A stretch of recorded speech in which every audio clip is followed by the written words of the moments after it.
स्त्री, तेरे गंदे कर्मों की वजह से मैं तेरे घर से जा रही हूँ।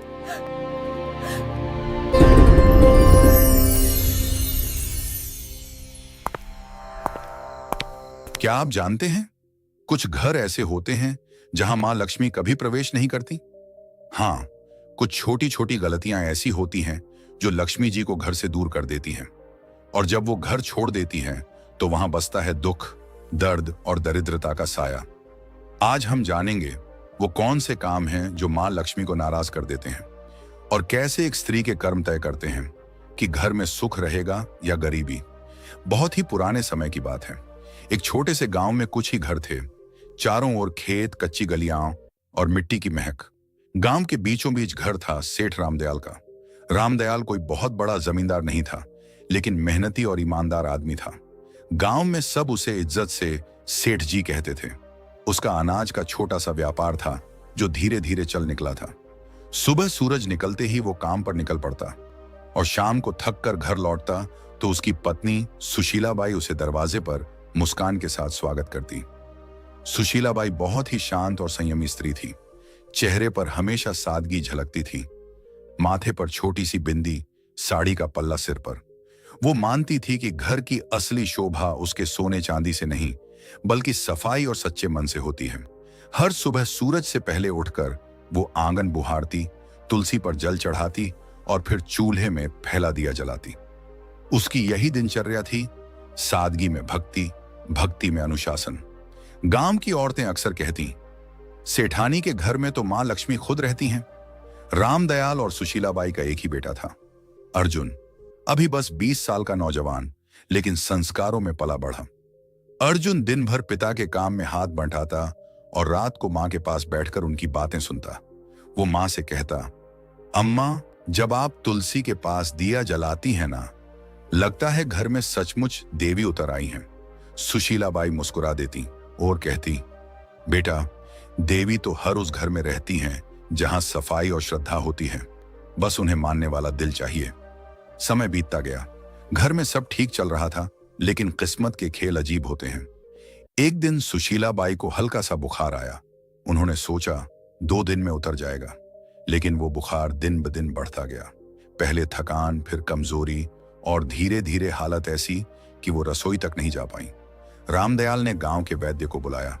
वैद्य जी ने नाड़ी देखी, कुछ जड़ी बूटियां दी, लेकिन असर नहीं हुआ। दिन पर दिन सुशीलाबाई की तबीयत बिगड़ती चली गई। घर का माहौल जो पहले हंसी और पूजा की ध्वनि से भरा रहता था, अब सन्नाटे से घिरने लगा। रामदयाल अक्सर रात को आंगन में बैठकर सोचता, क्यों अचानक ये सब हो गया? कहीं मेरी कमाई में कोई गलती तो नहीं, या हमने किसी का मन दुखाया हो? वो ऊपर आसमान की तरफ देखता और मन ही मन मां लक्ष्मी से कहता, मां, जो भी भूल हुई हो क्षमा करना। लेकिन जवाब में बस हवा की धीमी सरसराहट सुनाई देती।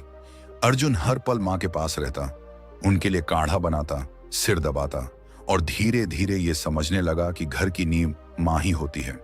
सुशीलाबाई के बीमार पड़ते ही घर का सारा क्रम बदल गया था। जो रसोई हमेशा चमकती थी, अब वैसी नहीं रही। सफाई में ढिलाई आने लगी। पूजा भी कभी होती, कभी नहीं। धीरे धीरे वो पवित्रता जो घर की पहचान थी, जैसे फीकी पड़ गई। एक रात जब सेठ अपनी पत्नी के सिरहाने बैठा था, उसने कहा, सुशीला, मैं सोच रहा हूं अब अर्जुन की शादी कर दूं। सुशीलाबाई ने धीरे से आंखें खोली। इतनी जल्दी? अभी तो वो बच्चा है। रामदयाल ने कहा, अब वो बच्चा नहीं रहा, घर को संभालने वाला समय आ गया है, और मैं चाहता हूं कि जब तक तुम हो, नई बहू को अपने हाथों से देख लो। ये कहते कहते उसकी आवाज भारी हो गई। सुशीलाबाई ने कुछ पल सोचा, फिर बोली, अगर तुम्हें लगता है कि यही सही है तो कर दो। अगले ही दिन उसने तय कर लिया कि वो अपने बेटे के लिए एक सच्चरित्र और संस्कारी लड़की ढूंढेगा, जो घर को फिर से वैसे ही सजा दे जैसे उसकी पत्नी ने किया था। गांव में खबर फैल गई कि सेठ रामदयाल अपने बेटे अर्जुन के लिए बहू ढूंढ रहे हैं। चौपालों पर बैठे बुजुर्ग हों या कुएं पर बातें करती औरतें, सबके बीच यही बात घूम रही थी। कोई कहता, सेठ जी को बड़ी खानदान की बहू चाहिए होगी, तो कोई जवाब देता, नहीं, वो तो सादगी और संस्कारों वाले घर की लड़की ही पसंद करेंगे। धीरे धीरे यह बात पूरे इलाके में फैल गई। हर कोई जानता था कि सेठ रामदयाल अपने बेटे की गृहस्थी बसाने की तैयारी कर रहे हैं। रिश्तों की चर्चा शुरू हुई तो आसपास के गांवों से लोग सुझाव देने आने लगे। हर कोई अपने घर की बेटी की तारीफ करता। सेठ सबकी बातें सुनता, लेकिन हर बार उसके मन में एक ही बात घूमती, सौंदर्य या अमीरी से घर नहीं चलता, घर तो संस्कारों और संयम से बनता है। उसी दौरान उसका पुराना परिचित गोविंद जी मिलने आया। उसने कहा, सेठ जी, मेरे रिश्तेदार के घर एक लड़की है, नाम राधा, सीधी सादी, घर संभालने वाली और बड़ों का आदर करने वाली। मुझे लगता है वो आपके घर के लायक है। सेठ ने कहा, अच्छा, मैं जाकर देख आता हूं। अगले दिन सुबह वह अकेले ही निकल पड़ा। पहले के जमाने में पिता ही जाकर लड़की देखा करते थे। दोपहर तक सेठ उस गांव पहुंचा जहां राधा का घर था। घर सादा था, आंगन साफ और वातावरण में सादगी थी। राधा के पिता ने आदर से स्वागत किया। बातचीत के दौरान राधा पानी लेकर आई, सिर झुकाए, शांत और संस्कारी। सेठ ने मन ही मन कहा, यही है वो लड़की जिसमें घर बसाने की समझ है। उसी दिन सेठ ने वहीं पर रिश्ता पक्का कर दिया और कहा, अब बस शुभ दिन निकालिए, मैं अपनी बहू जल्द ही घर लाऊंगा। घर लौटकर उसने सुशीलाबाई से कहा, मैंने लड़की देख ली, नाम राधा है, स्वभाव बहुत अच्छा है, सूरत में सादगी है, आंखों में आदर झलकता है। सुशीलाबाई ने शांत स्वर में कहा, अगर तुम्हें मन से ठीक लगी है तो वहीं सही, लड़की वहीं अच्छी जो घर को अपनाए। सेठ ने सिर हिलाया। मन को सुकून मिला है, लगता है अब घर फिर से बस जाएगा। कुछ ही दिनों में रिश्ता तय हो गया। शुभ मुहूर्त निकला और दोनों घरों में खुशी की लहर दौड़ गई। समय बीता और शादी का दिन आ गया। सादगी से मगर पूरे रीति रिवाजों के साथ विवाह हुआ। राधा अब सेठ रामदयाल के घर की बहू बन चुकी थी। शादी को कुछ हफ्ते बीत चुके थे। घर में नई रौनक थी, सब कुछ जैसे फिर से जीवंत हो उठा था। राधा सुबह जल्दी उठती, आंगन में जल छिड़कती, तुलसी को प्रणाम करती और रसोई में मां अन्नपूर्णा का भोग तैयार करती। सुशीलाबाई के चेहरे पर सुकून था। उन्हें लगता था जैसे घर में मां लक्ष्मी खुद आकर बस गई हूं। लेकिन जैसे जैसे दिन बीते, राधा की आदतें बदलने लगीं। वो अब सुबह देर तक सोने लगी और कुछ ही दिनों में आंगन की सफाई का समय बदल गया। पहले सूर्योदय से पहले झाड़ू की आवाज आती थी, अब सूरज ऊंचा चढ़ आता था, तब भी आंगन में बिखरे पत्ते वैसे ही पड़े रहते। एक सुबह सुशीलाबाई तुलसी पर जल चढ़ाने निकली तो देखा कि झाड़ू कोने में पड़ी है और राधा अभी तक नहीं उठी। वे कमरे में गईं और धीरे से बोली, बेटी, अब तो सूरज आंगन तक आ गया, उठ जा, घर की रौनक सुबह की सफाई से शुरू होती है। राधा ने उनींदी आंखें खोली और बोली, मां जी, आज बहुत नींद आ रही थी, बस थोड़ा और सोने दीजिए। सुशीलाबाई ने कहा, बेटी, देर तक सोने से मन में सुस्ती आती है और जब मन सुस्त हो जाए तो लक्ष्मी जी भी घर का रास्ता भूल जाती है। सुबह की हवा और सूरज की किरणें घर की बरकत होती हैं, इन्हें यूं मत खो। राधा ने हल्की मुस्कान दी, मां जी, मैं कल से ध्यान रखूंगी। लेकिन अगले दिन वही हुआ। सूरज निकला, आंगन में सन्नाटा रहा और तुलसी की मिट्टी सूखी पड़ी थी। कुछ दिनों बाद एक और बात हुई। राधा झाड़ू लगा रही थी, तभी झाड़ू गलती से उसके पैर से लग गई। सुशीलाबाई ने देखते ही आवाज लगाई, राधा बेटी, झाड़ू को पैर मत लगाना, ये मां लक्ष्मी का प्रतीक होती है। राधा ने हंसते हुए कहा, अरे मां जी, ये तो बस झाड़ू है, गलती से लग गया, अब इसमें क्या अपशकुन। सुशीलाबाई ने झाड़ू उठाकर दीवार के पास रखते हुए बोला, बेटी, यही तो गलती है। जब इंसान छोटी बातों को हल्के में लेता है तब बड़ी बरकतें उससे रूठ जाती हैं। झाड़ू सिर्फ सफाई का औजार नहीं, ये लक्ष्मी जी का आशीर्वाद है जो गंदगी दूर करती है। राधा ने हल्के स्वर में कहा, मां जी, आप भी ना हर चीज को पूजा बना देती हैं। सुशीलाबाई मुस्कुराई, मगर आंखों में चिंता उतर आई। धीरे धीरे राधा का ध्यान घर की सफाई और रसोई से हटने लगा। एक रात वह खाना बनाकर थक गई और झूठे बर्तन चूल्हे के पास ही छोड़कर सोने चली गई। आधी रात को जब सुशीलाबाई पानी पीने उठी तो देखा कि रसोई में झूठे बर्तनों का ढेर लगा है। सुबह उन्होंने राधा से कहा, बेटी, रसोई मां अन्नपूर्णा का घर है, वहां गंदगी छोड़ना ठीक नहीं, रात की गंदगी से नकारात्मकता पनपती है। राधा ने कहा, मां जी, आप तो बस चिंता करती रहती हैं, मैं साफ कर दूंगी ना अभी। सुशीलाबाई ने गहरी सांस लेकर कहा, बेटी, जो काम शाम का हो उसे सुबह तक टालना बरकत को टालना है। साफ रसोई से ही सुख का आरंभ होता है। राधा ने कुछ नहीं कहा, पर उसके चेहरे पर थकान और अनिच्छा साफ झलक रही थी। शाम का समय था, सूरज ढल चुका था और घर में दिया जलाने का वक्त था। तभी राधा ने झाड़ू उठाई और आंगन बुहारने लगी। सुशीला बाई ने तुरंत आवाज लगाई, राधा, शाम को झाड़ू नहीं लगाते बेटा, इस वक्त मां लक्ष्मी घर में प्रवेश करती हैं। राधा ने बिना रुके कहा, मां जी, जब दिन में वक्त नहीं मिलता तो शाम को ही सफाई करनी पड़ती है, इससे क्या फर्क पड़ता है? सुशीला बाई दरवाजे पर खड़ी होकर बोली, फर्क पड़ता है बेटी, शाम को झाड़ू लगाने से लक्ष्मी जी का आशीर्वाद बाहर निकल जाता है। बरकत सिर्फ कमाई से नहीं आती, आदतों से आती है। राधा ने झाड़ू एक ओर रख दी और बोली, मां जी, मैं आपकी इज्जत करती हूं, पर अब जमाना बदल गया है, लोग ये सब बातें नहीं मानते।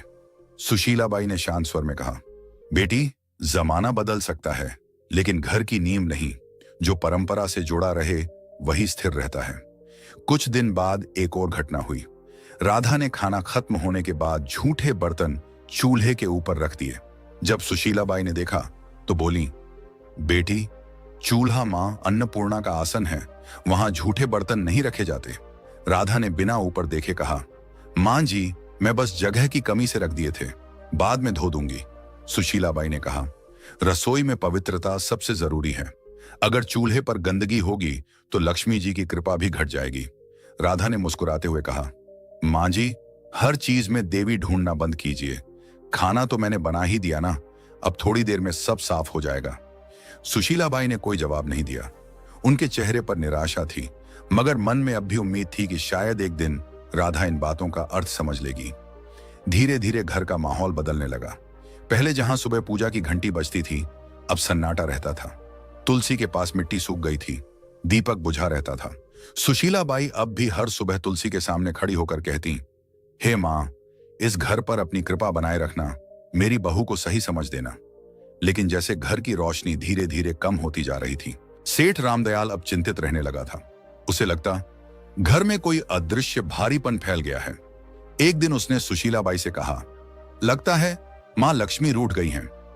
सुशीला बाई ने चुपचाप सिर झुका लिया। उन्हें पता था यह सब राधा की लापरवाह आदतों का नतीजा है, पर वो अभी भी उसे डांटना नहीं चाहती थी। उनका विश्वास था कि प्यार से समझाने पर राधा बदल जाएगी। समय बीतता गया और घर की रौनक धीरे धीरे जैसे मिट्टी में मिलने लगी। पहले जहां सुबह तुलसी के पास दिया जलता था, अब वहां धूल जमने लगी थी। राधा अब ज्यादातर उदास या व्यस्त रहती। सफाई आधी अधूरी, पूजा कभी कभी, और घर में अब वो अपनापन नहीं था जो पहले हर कोने में झलकता था। सेठ रामदयाल ने सबसे पहले बदलाव अपने व्यापार में महसूस किया।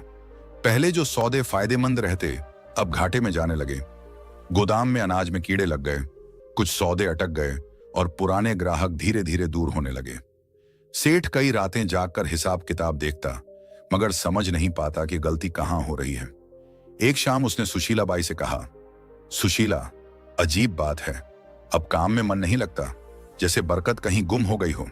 सुशीला बाई ने धीमे स्वर में कहा, बरकत तब गुम होती है जब घर की पवित्रता कम होने लगे। मां लक्ष्मी वहां नहीं टिकती जहां गंदगी और लापरवाही घर कर जाए। सेठ ने गहरी सांस ली। तू कहना चाहती है कि... वो आगे नहीं बोला, लेकिन दोनों की नजरें एक ही दिशा में उठीं, राधा की ओर। राधा भी ये सब देखती थी, पर उसे लगता कि ये बस समय की मार है। एक दिन जब सेठ गुस्से में बोला, हर काम उल्टा क्यों हो रहा है, तो राधा ने कहा, पिताजी, ये सब अंधविश्वास है, व्यापार में उतार चढ़ाव तो होते रहते हैं। सेठ ने आंखें तरेरी। तू नहीं समझेगी बहू, जब घर की औरतें रीति भूल जाती हैं, तब घर की बरकत खुद रास्ता भूल जाती है। उस दिन के बाद से माहौल और भारी हो गया।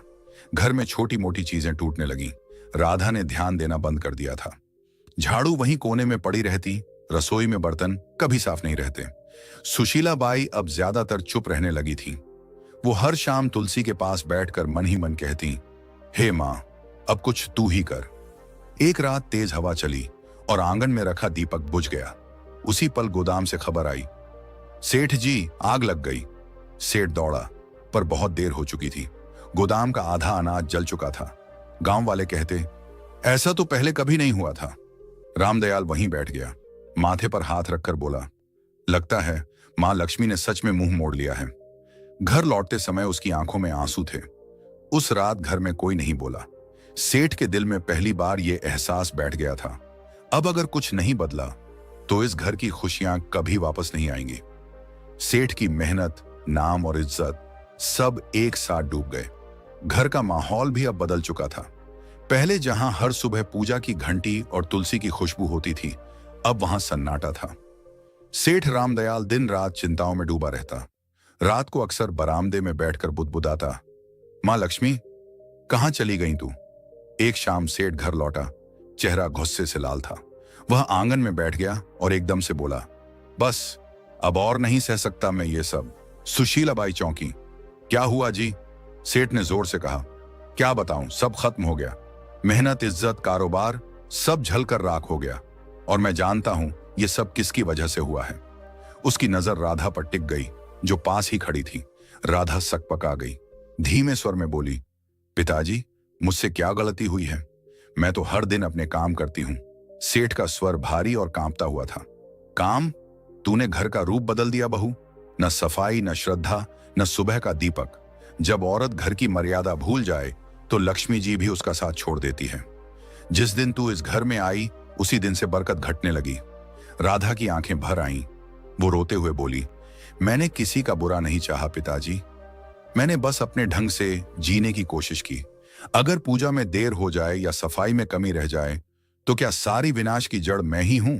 सेठ गुस्से से उठा और बोला, हां, क्योंकि घर की नींव औरत के कर्मों से टिकती है। अगर वो ही ढीली हो जाए तो पूरा घर ढह जाता है। तेरे आने के बाद से न शांति बची न बरकत।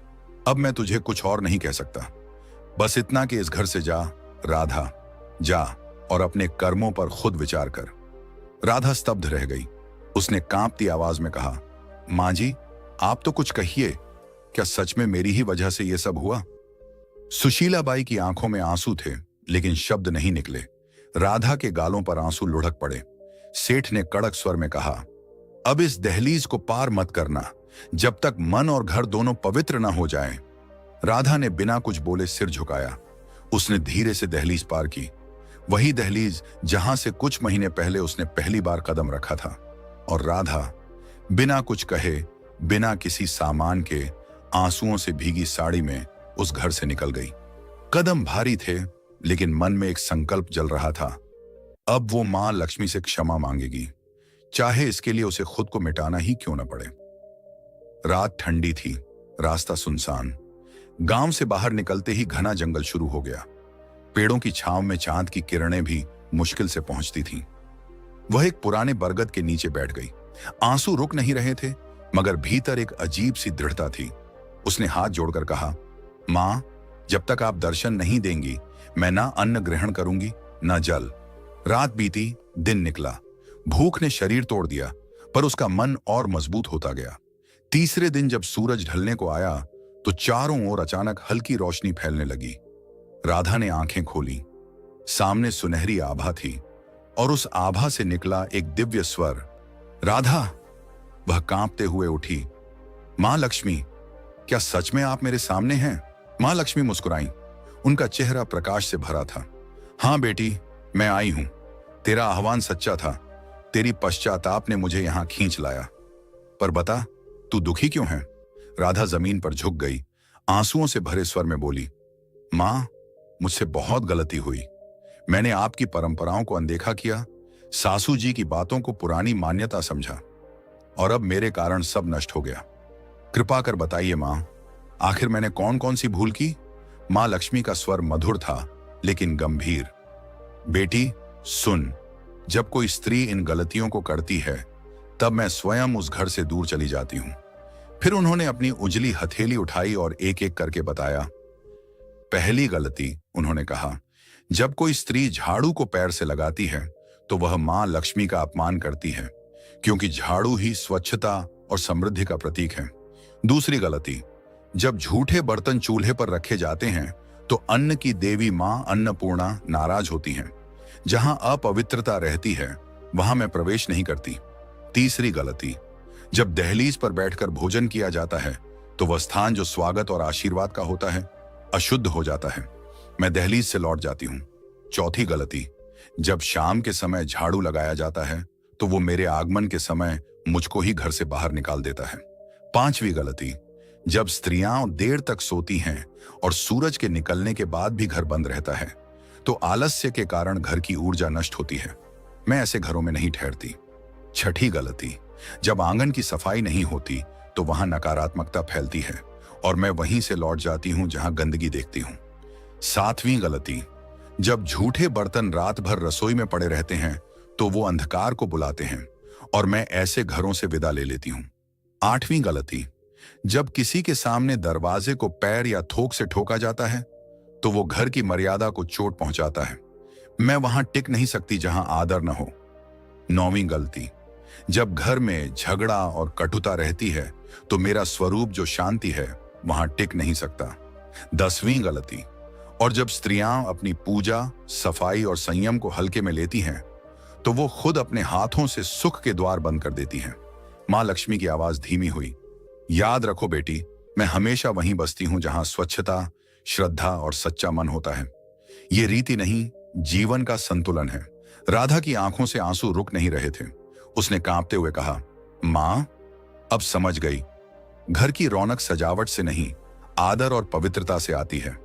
मां लक्ष्मी मुस्कुराई, तूने गलती मानी है, अब तेरा घर फिर उजलेगा। जा बेटी, अपने ससुराल लौट जा, तेरे लौटते ही बरकत भी लौटेगी। इतना कहकर देवी का रूप धीरे धीरे प्रकाश में विलीन हो गया। राधा वहीं झुकी रही, हाथ जोड़कर बोली, मां, मैं आपका वचन निभाऊंगी, अब इस जन्म में फिर कोई ऐसी भूल नहीं करूंगी। फिर उसने सिर उठाया, आंसुओं में मुस्कान थी और कदम गांव की ओर बढ़ा दिए। जैसे ही उसने दहलीज पार की, सुशीला बाई दौड़कर आई और आंसुओं के साथ बोली, राधा, तू लौट आई। राधा ने कहा, मां जी, मैंने सब समझ लिया है। मां लक्ष्मी घर में तभी बसती हैं जब सफाई, पूजा और श्रद्धा साथ हों। उसी दिन से घर में फिर रौनक लौट आई, व्यापार संभल गया और पूरे गांव में चर्चा होने लगी। सेठ जी के घर में मां लक्ष्मी फिर से बस गईं। दोस्तों, याद रखिए, जो स्त्रियां घर में गंदगी रखती हैं, देर तक सोती हैं, रसोई में झूठे बर्तन छोड़ती हैं, शाम को झाड़ू लगाती हैं, दहलीज पर बैठती हैं या सफाई को हल्के में लेती हैं, उस घर में कभी मां लक्ष्मी प्रवेश नहीं करती। ऐसे घरों में सुख नहीं टिकता, बल्कि दरिद्रता और दुख का वास बन जाता है। मां लक्ष्मी उन्हीं घरों में निवास करती हैं जहां स्वच्छता, सच्चाई और श्रद्धा हो। तो बहनों और भाइयों, अगर आप चाहते हैं कि आपके घर में मां लक्ष्मी की कृपा सदा बनी रहे तो इन 10 गलतियों को आज से ही छोड़ दीजिए और अपने घर को पवित्र रखिए। अगर आपको मां लक्ष्मी और राधा की यह कहानी अच्छी लगी हो तो इस वीडियो को लाइक करें, अपने सभी दोस्तों और परिवार वालों के साथ शेयर करें और ऐसे ही आध्यात्मिक और प्रेरणादायक कथाएं सुनने के लिए हमारे चैनल को सब्सक्राइब करना बिल्कुल मत भूलिए और कमेंट में सब लोग जरूर लिखें, जय मां लक्ष्मी।